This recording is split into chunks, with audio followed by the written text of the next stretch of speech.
आदिवासी धर्मों को लेकर के समस्या यह आ रही है कि आदिवासी मूलतः भारत देश का मालिक है और आदिवासी को छोड़ करके इस भारत देश में दूसरी जितनी भी जातियां या गैर आदिवासी है वो इस देश के रहने वाले नहीं हैं।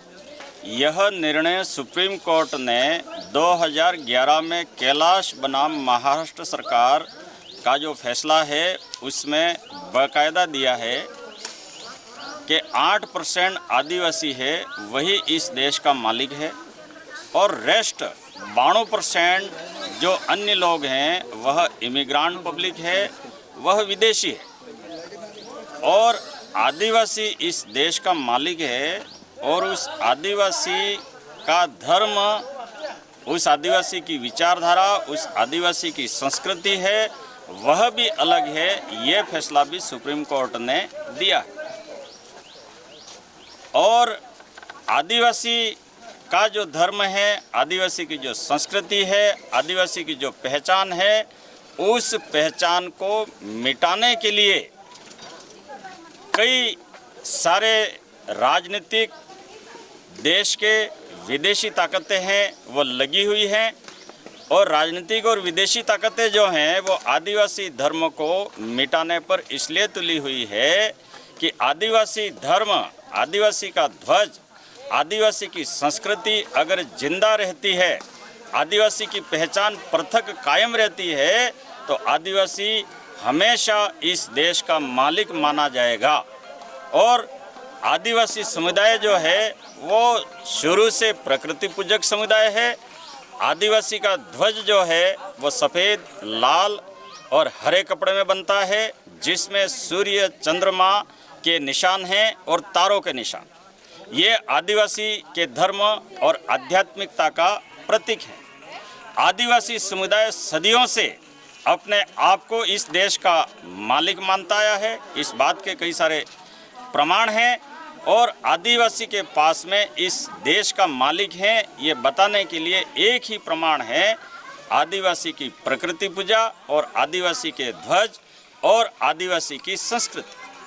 अगर आदिवासी अपनी संस्कृति पर कायम रहता है तो वह इस देश का मालिक होने का जो गौरव का पद है उस पद पर हमेशा बना रहता है। लेकिन कुछ लोग जिनको सुप्रीम कोर्ट विदेशी कह चुकी है, इमिग्रांट पब्लिक कह चुकी है, वे लोग आदिवासी धर्म और संस्कृति को समाप्त कर देना चाहते हैं क्योंकि वो ये नहीं चाहते हैं कि आदिवासी इस देश का मूल मालिक और मूल वतनी कहा जाए।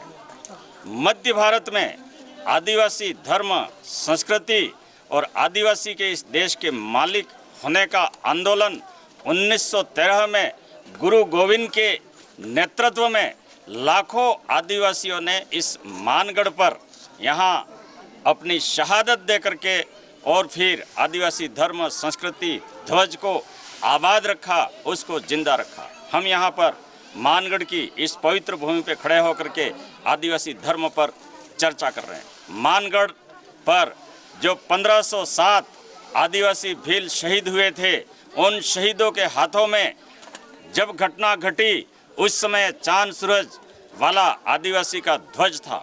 उस आदिवासी के ध्वज को मानगढ़ के चारों ओर बांसवाड़ा का जो राजा है, संतरामपुर के राजा, डूंगरपुर के जो राजपूत राजा है, वो ये नहीं चाहते थे कि आदिवासी का धर्म और आदिवासी का ध्वज जो है वो कायम रहे, जिंदा रहे। उन्होंने पाबंदियां लगा रखी थी कि कोई भी आदिवासी के धर्म को नहीं मानना चाहिए, आदिवासी के ध्वज को नहीं फहराना चाहिए। अगर कोई आदिवासी के ध्वज को फहराता है, आदिवासी धर्म संस्कृति की बात करता है तो उसको गोली मार दो।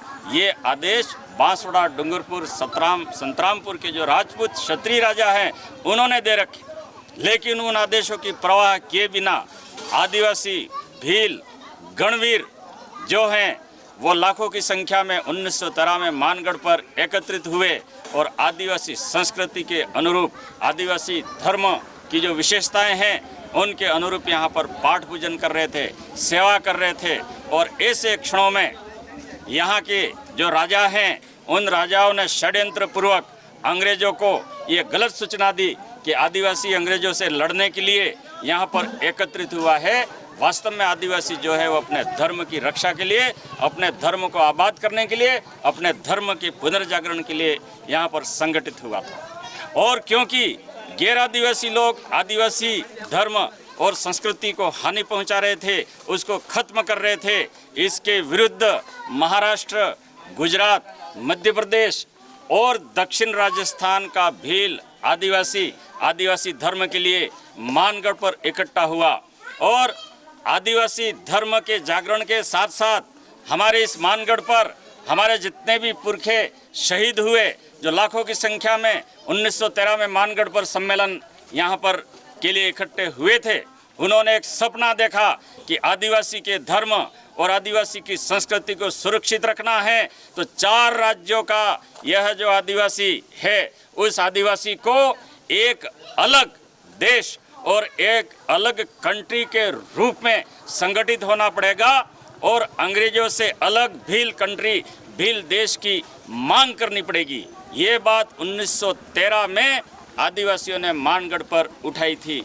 ये मांग जो है वो मुख्य मांग थी आदिवासी, क्योंकि देश आज़ाद नहीं हुआ था।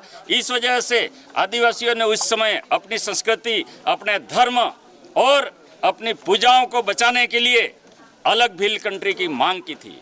और इसके लिए अंग्रेजों ने 1896 में भील कंट्री का नक्शा भी बना दिया था और अंग्रेजों ने भील देश, भील कंट्री बनाने की पूरी तैयारी कर ली थी।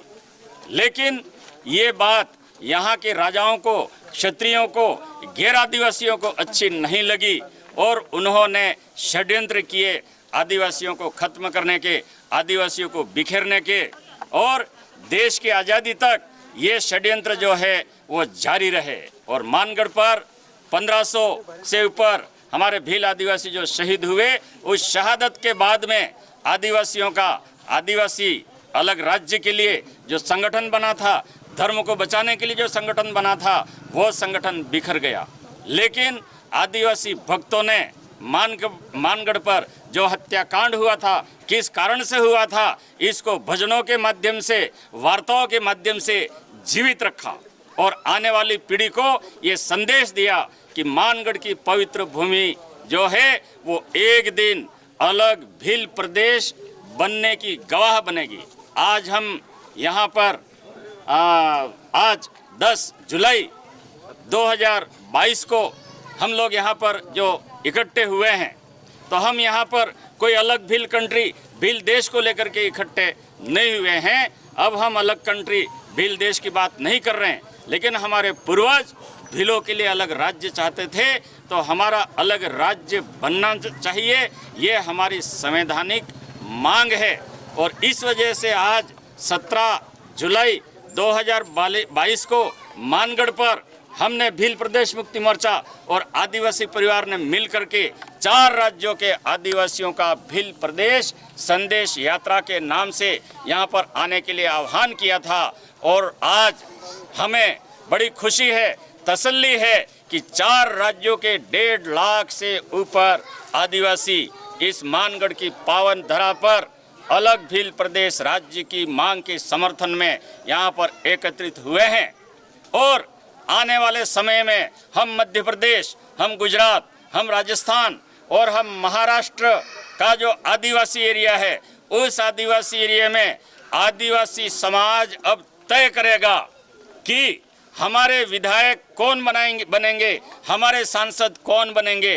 क्योंकि कांग्रेस और बीजेपी जैसी गैर आदिवासी जो राजनीतिक पार्टियां हैं, उन राजनीतिक पार्टियों से जो नेता बन रहे हैं, जो विधायक बन रहे हैं, जो सांसद बन रहे हैं, वो आदिवासी की बात नहीं कर रहे हैं, वो गैर आदिवासियों की गुलामी कर रहे हैं। इस बात को आदिवासी समाज अच्छी तरह से जान गया है। इस वजह से आज 17 जुलाई 2022 को इस मानगढ़ की पवित्र भूमि पर मानगढ़ के 1500 से अधिक आदिवासी शहीदों के नाम से आदिवासी समाज को शपथ दिलाई है कि आगे का जो भी चुनाव हमारे भील प्रदेश की टेरिटरी में होगा, वो चुनाव आदिवासी समाज लड़ेगा और किसी भी गैर आदिवासी राजनीतिक पार्टी को आदिवासी समर्थन नहीं करेगा। हमारा आदिवासी तय करेगा।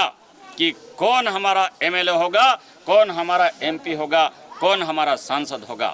और 2023 के बाद हमारे 25 आदमी गुजरात विधानसभा में विधायक बन करके जाएंगे, हमारे 50 से अधिक विधायक मध्य प्रदेश की विधानसभा में जाएंगे, हमारे 25 से अधिक विधायक महाराष्ट्र की विधानसभा में जाएंगे, हमारे 25 से अधिक विधायक राजस्थान की विधानसभा में जाएंगे और इन चारों राज्यों की सरकारों को मजबूर कर देंगे भील प्रदेश को अलग करने के लिए।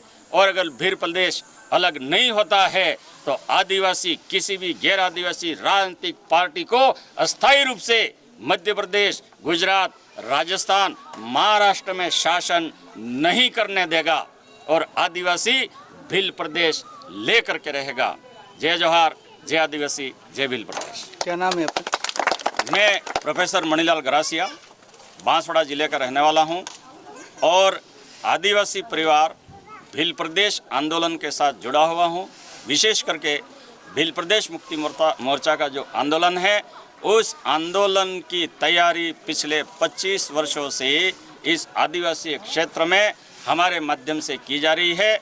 और आज हमें गर्व है हमारे आदिवासी समाज पर कि हम कामयाबी की तरफ हम बढ़ रहे हैं और बहुत जल्द हम अलग राज्य लेकर के रहेंगे, क्योंकि हमारे लोग अब हमारे साथ हैं और लोग जागरूक हो गए हैं। अब रुकने वाले नहीं हैं, अब किसी की गुलामी में आदिवासी रहने वाला नहीं है।